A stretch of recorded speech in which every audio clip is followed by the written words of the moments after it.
Okay, where did we leave off? We did Portugal now. IS Portugal. Let's take a look at Sweden.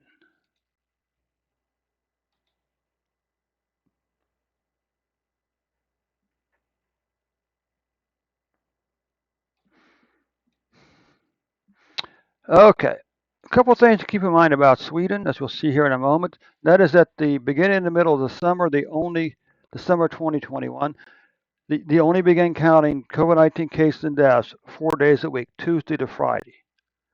So what they're doing instead is they're adding Saturday, Sunday, Monday's numbers on the Tuesday numbers, which produces a huge artificial spike, and it's kind of hard to tell what's really going on. But I will give you a spoiler alert. Even with that anomaly, Sweden's numbers, particularly cases and deaths, are still just crazy low. Okay, and I'm not even sure that they actually.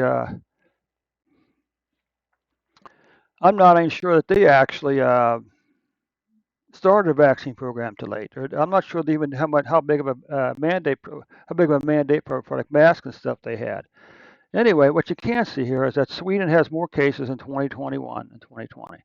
Now the question is, how many of these people were vaccinated, and how are these deaths distributed? Okay, but the good news is, and this is truly good news, you have fewer COVID-19 deaths in 2020, 2021, and you did in 2020. Of course, we can still ask the same question: how many of these people were vaccinated?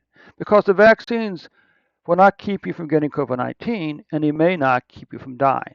Okay, I would say the single best, the single highest mortality rate is probably still among people 65 and older, at least in the U.S.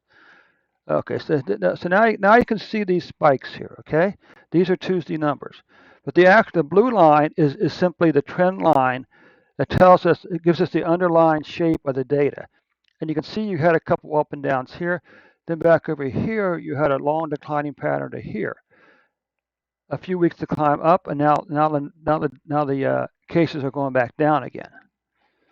So exactly what are we averaging here? So what this means is,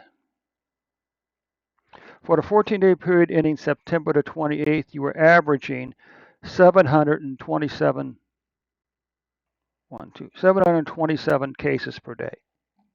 Now, what about deaths? Now, there is a slight hiccup here in the deaths.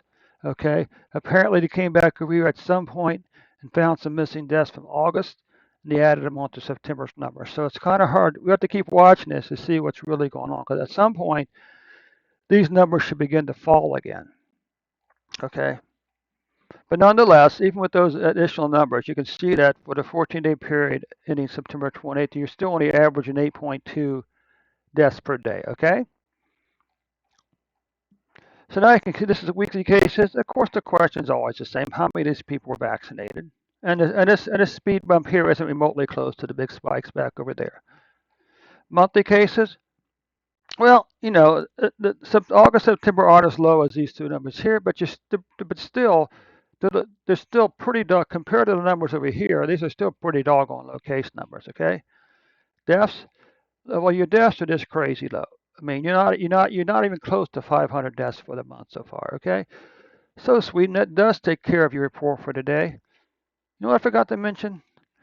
I forgot to mention the 13 people who, the 13 people from Sweden who watched this video yesterday, and a special shout out to the 14 younger folks who watch the video every single day. Okay, of course, the one favor is, it'd really be great to have one like for every view. Okay, and of course, it'd be really great to have one share. If each one of you people would share this video or this channel on Facebook and Twitter and an email or text message, that'd be fantastic. That's how we can grow the channel. Okay, so Sweden, that does take care of your report for today, and we'll catch you tomorrow with an updated report.